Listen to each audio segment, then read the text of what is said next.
¿Alguna vez has pensado en el poder que tiene un simple gesto?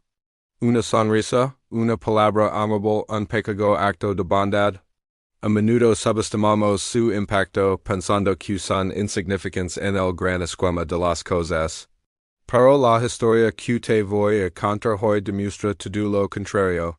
Es la historia de cómo un momento aparentemente trivial desató una cadena de eventos que transformó por completo la vida de una persona, recordándonos que la compasión es una de las fuerzas más poderosas del universo.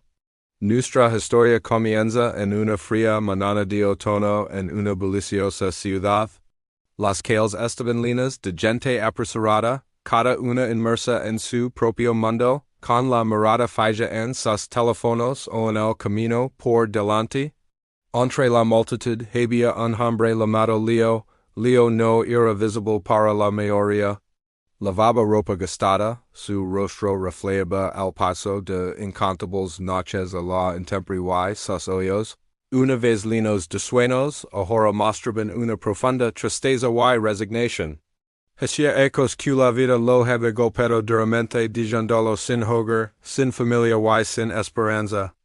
Para la mayoría de los transeúntes era solo una parte del paisaje urbano, alguien a quien ignorar. Cada día era una lucha por la supervivencia. El hambre era un compañero constante, y el frío se colaba hasta los huesos. Pero lo que más dolía no era el malestar físico, sino la invisibilidad. Sentirse como un fantasma en medio de miles de personas. Este día en particular, Leo se sentía más desmoralizado que nunca. Había intentado pedir ayuda, pero solo recibió miradas de desdén o peor una indiferencia total. Se sentó en un rincón incógnito tratando de pasar desapercibido, sintiendo que había tocado fondo.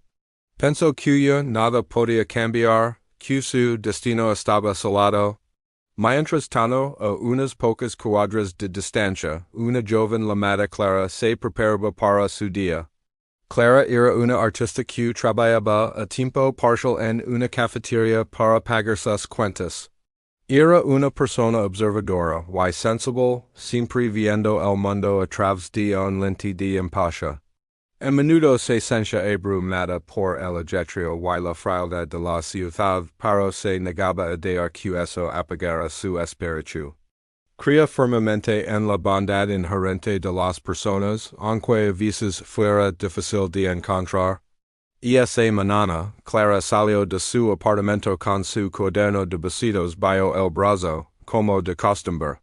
Le encantaba dibujar a la gente, capturar las pequeñas historias no contadas en sus rostros y gestos. Mientras caminaba hacia la cafetería, algo llamó su atención. No era algo llamativo, sino todo lo contrario. Era la quietud de una figura acaricada en un portal. Era Leo, a diferencia de muchos otros, Clara no apartó la vista. Se detuvo a una distancia prudente y lo observa. No vio a un sin techo, vio a un hombre. Vio el cansancio en su postura, la soledad en su mirada. Sintió una punzada en el corazón, una mezcla de tristeza y una urgencia por hacer algo, cualquier cosa. Podría haber dado unas monedas, como muchos harían y seguir su camino. Pero Clara sintió que eso no era suficiente. Quería ofrecer algo más, algo que el dinero no podía comprar, un momento de conexión humana. Se acercó lentamente para no asustarlo. Hola, dijo con una voz suave. Leo levantó la vista, sorprendido. Hacía mucho tiempo que nadie se dirigía a él con tanta amabilidad, sin pedir que se moviera o sin mirarlo con desprecio. ¿Te gustaría un café caliente? Es mucho frío hoy. Leo asintió tímidamente sin poder articular una palabra. La simple oferta lo había desarmado. Clara fue a la cafetería de la esquina y regresó con dos vasos humeantes y un par de pasteles. Se sentó en el escalón, no muy cerca, pero lo suficiente como para compartir el espacio con él. Le entregó su café y un pastel. Me llamo Clara, dio, sonriendo. Leo respondió él en voz baja, casi un susurro. Bebió el café, y el calor pareció extenders más allá de sus manos, legando a unrinken de su corazón que había estado congelado durante mucho tiempo. No hablaron mucho al principio, simplemente se centraron en silencio, bebiendo su café. Para Leo, y silencio no era incómodo. Era un silencio compartido, un respiro de la soledad aplastante que lo consumía a diario. Por primera vez en ecos alguien no solo lo estaba viendo, sino que estaba compartiendo un momento con él, como si fuera un igual. Clara secó su cuaderno de besitos. ¿Te importa si dibujo un poco? Preguntó. Leo negó con la cabeza. Mientras Clara dibujaba jetrio de la calle, de vez en cuando le hacía preguntas sensuales a Leo, no preguntas invasivas sobre su pasado o sobre cómo terminó en la calle.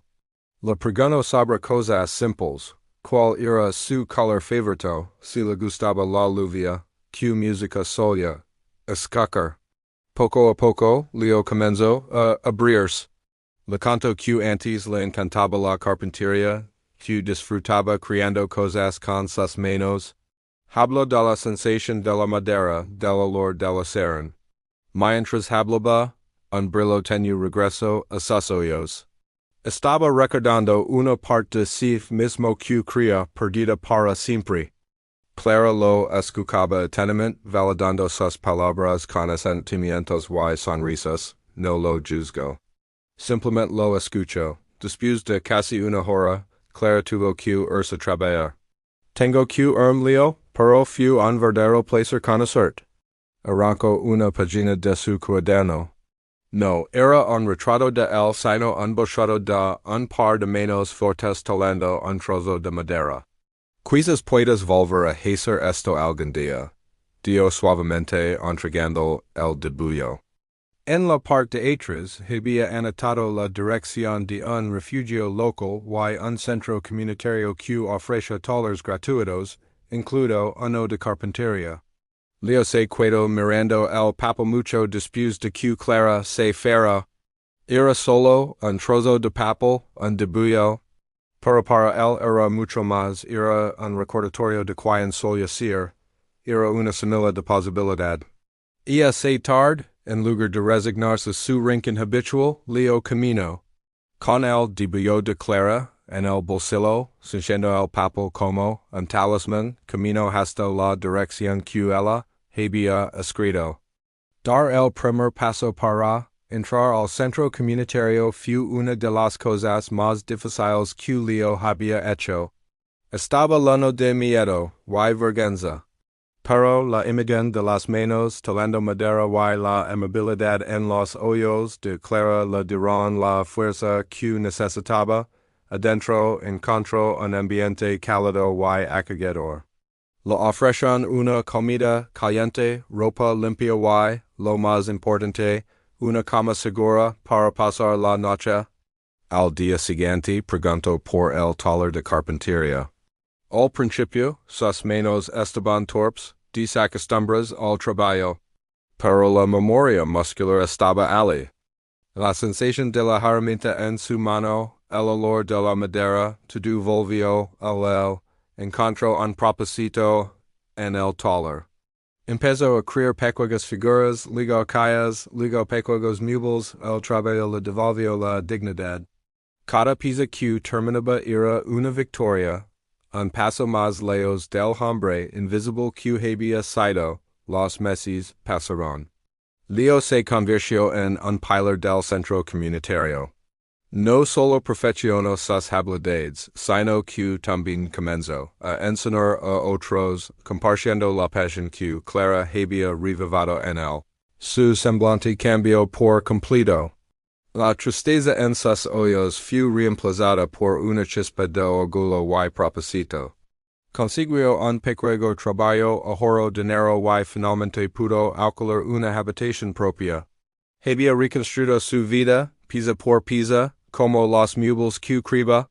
An anno después de su encuentro, Leo regresó a la esquina donde había conocido a Clara, lavaba ropa limpia, una postura erguida y una pequeña caja de madera talada a mano en sus manos. Espero, con la esperanza de volver a verla. Y un día la vio pasar con su cuaderno de vestidos, como siempre. Clara, la llamó. Ella se giró al principio sin reconocerlo, luego sus ojos se abrieron de par en par. Leo, no puedo creerlo, te ves increíble. Él sonrió, una sonrisa genuina y amplia. Quería dar las gracias. Es día, no solo me diste un café, me devolviste la vida, le entregó la caja de madera. Era una obra de arte con intrincados details talados en la tapa. Clara la abrió con lágrimas y los ojos. Dentro estaba el dibujo que ella la había dado, cuidadosamente doblado.